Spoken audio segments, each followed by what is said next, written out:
Hello my friends, I am Arnab from Arnab electro. Welcome to my channel. আজকে এই ভিডিওতে যে টপিকটা নিয়ে আলোচনা করব সেটা হচ্ছে ভোটার লিস্টে যেসব কারেকশানগুলো হচ্ছে বা হবে সেগুলো নিয়ে আলোচনা করব।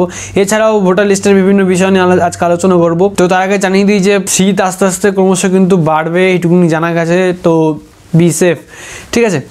যাই হোক, ভোটার লিস্ট নিয়ে প্রথমে আমি আলোচনা করব 2020 সালের ভোটার লিস্ট নিয়ে। দেখুন, 2020 সালের ভোটার লিস্ট কিন্তু অলরেডি বেরিয়ে গেছে।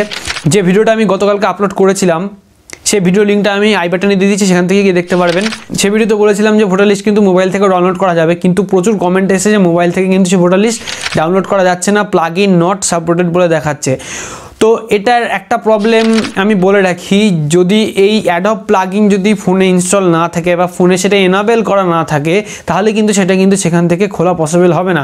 আমার ফোনে সেটা এনাবেল করা ছিল বা ইনস্টল করা ছিল বলে কিন্তু সেটা সেখানে ওপেন হয়েছে। তো আমি কমিউনিটিতে একটা পোস্ট করেছিলাম যে কিভাবে এটাকে আপনারা অপারেট করতে পারবেন বা কীভাবে আপনারা এটাকে অ্যাক্সেস করতে পারবেন, ডাউনলোড করতে পারবেন ফোন থেকে, সেটাও আমি দেখিয়ে দেবো খুব তাড়াতাড়ি একটা ভিডিও দিয়ে আমি দেখিয়ে দেবো। তো এটা গেল ভোটার লিস্ট নিয়ে প্রবলেম। এইবার ভোটার লিস্টের মধ্যে কিন্তু আমি দেখেছি যে আমার পার্টের ভোটার লিস্ট এবং এছাড়াও আমার পার্ট ছাড়াও অন্য একটা পার্টের ভোটার লিস্ট আমি ডাউনলোড করেছি। তো সেখানে দেখা গেছে অ্যাড্রেসে কিন্তু একটা বিপুল পরিমাণে ভুল সেখানে রয়েছে। কিছু হাতে গোনা কয়েকজন ভোটারের লিস্টে শুধুমাত্র পুরো নিট অ্যান্ড ক্লিনভাবে ঠিক আছে, আর ম্যাক্সিমাম ভোটারের কিন্তু অ্যাড্রেসে একটা বিপুল পরিমাণ ভুল আছে। আমার পার্টে আর একটা পার্টে আমি দেখেছি। তো এটা নিয়ে আমি আজকে আর বেশি কথা বলছি না। অ্যাড্রেসে ভুল রয়েছে, তো সেটা না আমি আগে নিজে ভালো করে জেনে নিয়ে তারপরে অ্যাড্রেসের ওপর আপনাদের ভিডিও দেবো বা কীভাবে কী করতে হবে সেগুলো আমি বলবো। তো এবার আসি আমি সেকেন্ড পয়েন্টে, ভোটার লিস্টে যে কারেকশানগুলো আছে সেটা নিয়ে। তো দেখুন, মোটামুটি ভোটার লিস্ট কিন্তু বেরিয়ে গেছে প্রায় 16 তারিখ সেটা কিন্তু তৈরি করে পাবলিশ করা হয়েছে, বাট সেটা পেতে আমার কাছে 18 তারিখ পর্যন্ত সময় লেগেছে। তো দেখুন, এইবার 16 তারিখে কিন্তু আপনারা আগে যেসব কারেকশান করলেন এতদিন ধরে এনবিএসপি পোর্টালে যেসব কারেকশানগুলো করলেন বা নতুন নাম তুলেছেন যারা করেছেন তাদের কিন্তু লিস্টটা বেরোলো। এই এখনের যে লিস্টটা বেরোলো সেই লিস্টটার মধ্যে আপনারা কিন্তু দেখতে পাবেন। তো এই ভোটার লিস্টে অনেকের দেখা যাচ্ছে পার্ট নাম্বার সেম থাকবে, কিন্তু সিরিয়াল নাম্বার অনেকেরই চেঞ্জ হয়ে গেছে। তো সেটা নিয়ে কিন্তু কোনো ভাবনার বিষয় না, সিরিয়াল নাম্বার চেঞ্জ হতেই পারে। আমার নিজেরই সিরিয়াল নাম্বার একরকম ছিল, সেটা অন্যরকম হয়ে গেছে। বাট পার্ট নাম্বার যদি আপনি নিজে চেঞ্জ না করে থাকেন তাহলে কিন্তু পার্ট নাম্বার সেক্ষেত্রে চেঞ্জ হওয়ার কোনো কথা নয়, ঠিক আছে। এটা হলো একটা পয়েন্ট। এবার সেকেন্ড পয়েন্ট হচ্ছে, এই ভোটার লিস্টে আগে আপনারা যারা কারেকশান করেছেন তাদের নাম এই ভোটার লিস্টে দেখতে পাবেন আপনারা। বাট এই ভোটার লিস্টে যদি আপনাদের তথ্য বা ইনফরমেশান ভুল থাকে, অ্যাড্রেস হতে পারে ভুল, আপনার গার্জিয়ানের নাম ভুল হতে পারে, আপনার নিজের নাম ভুল হতে পারে, তো এইগুলো যদি ভুল থাকে তখন আপনি কী করবেন? তো সেখান থেকে আমি গত ভিডিওতে ইলেকশন কমিশনের আপডেট নিয়ে যে ভিডিওটা করেছিলাম সেই ভিডিওর লিঙ্কটা আমি আই বাটনে দিচ্ছি, সেটাকে দেখে আসতে পারেন। সেই ভিডিওতে আমি বলেছিলাম যে তারাও কিন্তু আবার কারেকশান করার একটা চান্স পাবেন 15ই জানুয়ারি পর্যন্ত, ঠিক একটা মাস আপনারা কারেকশান করতে পারবেন। এইবার অনেকের সমস্যা ছিল, জানার বিষয় ছিল যে আপনারা কারেকশানটা কিভাবে করবেন, অনলাইনে করবেন না অফলাইনে করবেন। আমি অনেককে অ্যান্সার দিয়েছিলাম যে কারেকশানটা আপনারা অফলাইনে করুন। তো দেখুন, আমি নিজে ইআরও বিএলও এদের সাথে একটু পার্সোনালি কথা বলে এইটুকু জানতে পেরেছি যে আর যারা এইসব ভোটারের আপনারা তো জানেন 16ই ডিসেম্বরের পর থেকে যে যেসব ভোট কেন্দ্রে বা বুথে সেগুলোতে ক্যাম্প করে কারেকশান করা বা কারেকশানের ফর্ম সাবমিট করা বা কারেকশানের ফর্ম ডিস্ট্রিবিউট করা, এগুলো কিন্তু কাজ করা হচ্ছে। তো সেখান থেকে এটুকুই জানা গেছে যে আপনারা চাইলে কিন্তু অফলাইনে কারেকশান করতে পারেন বা আপনারা চাইলে কিন্তু অনলাইনেও এনবিএসপি পোর্টালে এতদিন যেভাবে কারেকশান করে এসেছেন এভাবে কিন্তু কারেকশান করতে পারেন। সেটা কিন্তু কোনোভাবে ভুল হবে না বা সেটা কিন্তু অ্যাকসেপ্ট করা হবে। এছাড়াও যারা নতুন নাম তুলতে চান তো তারা অফলাইনেও আবেদন করতে পারেন, আমরা অনলাইনেও কিন্তু আবেদন করতে পারেন, ঠিক আছে। এটা গেল সেকেন্ড পয়েন্ট। এইবার আসছি তারপরের পয়েন্টে হচ্ছে কারেকশান নিয়ে আমি আর 2-4টা কথা বলি। দেখুন, আমি গতকালই কিন্তু ডেট অফ বার্থের কারেকশান আমি এনভিএসপি সাইটে গতকাল 4 জনের এনভিএসপি সাইটে ডেট অফ বার্থের কারেকশান আমি করেছি এবং সেটা সাকসেসফুলি সাবমিট হয়েছে। বাট আমি এখানে কিছু কথা বলে রাখি কারেকশান নিয়ে। আপনারা যারা এখন কারেকশান করবেন বা করতে যাচ্ছেন তাদেরকে একটা কথা বলে রাখি, আপনারা কিন্তু আগে যেমন কি হতো, সাবমিট করার পর একটা আউটপুট আসতো, তারপরে সাবমিট করলে পরে রেফারেন্স আইডি এগুলো আসতো। এখন কিন্তু আপনারা কোনো রকম কিন্তু আউটপুট পাবেন না। এখন কিন্তু কোনো রকম কোনো আউটপুট দেওয়া হচ্ছে না, একদম জাস্ট আপনারা ফর্মটা ফিল আপ করছেন, করার পরে সাবমিট করছেন, সাথে সাথে রেফারেন্স আইডি এসে যাচ্ছে। কোনো রকম কোনো প্রবলেম কিন্তু এখন হচ্ছে না সাইটে। আমি করেছি, আমার কিন্তু কোনো প্রবলেম চোখে পড়েনি। জাস্ট আমি পুরোটা ফিল আপ করেছি, যেমন ফিল আপ করার প্রসিডিওর পুরো একদম as it is same fill up করেছি। করার পরে আমি সাবমিট করেছি, সাথে সাথে রেফারেন্স আইডি চলে এসেছে স্ক্রিনে, প্লাস সাথে সাথে রেফারেন্স আইডি মোবাইল নাম্বারে কিন্তু SMS দ্বারা সেন্ড হয়ে গেছে। তো সুতরাং এই যে আগের প্রবলেমটা ছিল রেফারেন্স আইডি পাওয়া যাচ্ছে না বা সাবমিট হচ্ছে না, এটা কিন্তু আপাতত নেই। কিন্তু এইবার পরের পয়েন্টে আসছি, পয়েন্টটা হচ্ছে ভাইটাল পয়েন্ট। পরের পয়েন্টে কি, আমি এতজনের ডেট অফ বার্থ কারেকশান করেছি, সেগুলো কিন্তু নিয়েছে, বাট একজনের সেখানে ছিল নাম আর ডেট অফ বার্থের ভুল ছিল, নামের ভুল ছিল, নামের স্পেলিংয়ের ডেট অফ বার্থের ভুল ছিল। তো সেই ক্ষেত্রে কিন্তু আমি নাম আর ডেট অফ বার্থ যখন একসাথে কারেকশান করতে গেছি, তখন কিন্তু সেই ফর্মটা কিন্তু মানে কারেকশান ফর্মটা, ফর্ম নাম্বার 8, সেটা কিন্তু সাবমিট নেয়নি। তার কারণটা পরে আমি নিজে বুঝতে পেরেছি, সেই কারণটা কিন্তু অন্য জায়গাতে। কারণটা কি, সেই ব্যক্তিরই পরক্ষণে আমি শুধু নামটা বাদে ডেট অফ বার্থটা দিয়ে সাবমিট করেছি, সেটা কিন্তু সাবমিট হয়ে গেছে, এবং রেফারেন্স আইডিও বেরিয়ে গেছে। তার মানে কি, নাম কারেকশানে কিন্তু এদিক ওদিক একটু সমস্যা অনলাইনে হচ্ছে। তো আমি বলবো যে আপনারা অ্যাকচুয়ালি নাম কারেকশান করার জন্য একাধিক কিছু ডকুমেন্টস দেওয়ার প্রয়োজন হয়।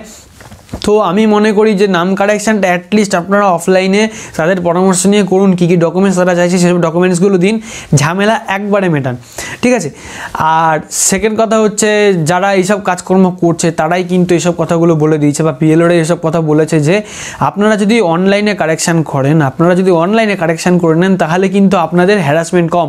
অনলাইনে কারেকশান করলে কি, ফর্ম ফিল আপ করলেন, সাবমিট করলেন, রেফারেন্স আইডি পেলেন, রেখে দিলেন, হয়ে গেল, স্ট্যাটাসটা চেক করে নিলেন যে কি অ্যাপ্লিকেশান স্ট্যাটাস দেখাচ্ছে, হয়ে গেল। কিন্তু আপনারা যদি অফলাইনে কারেকশান করেন, তো সেক্ষেত্রে কিন্তু হিয়ারিংয়ের জন্যও ডাকা হতে পারে।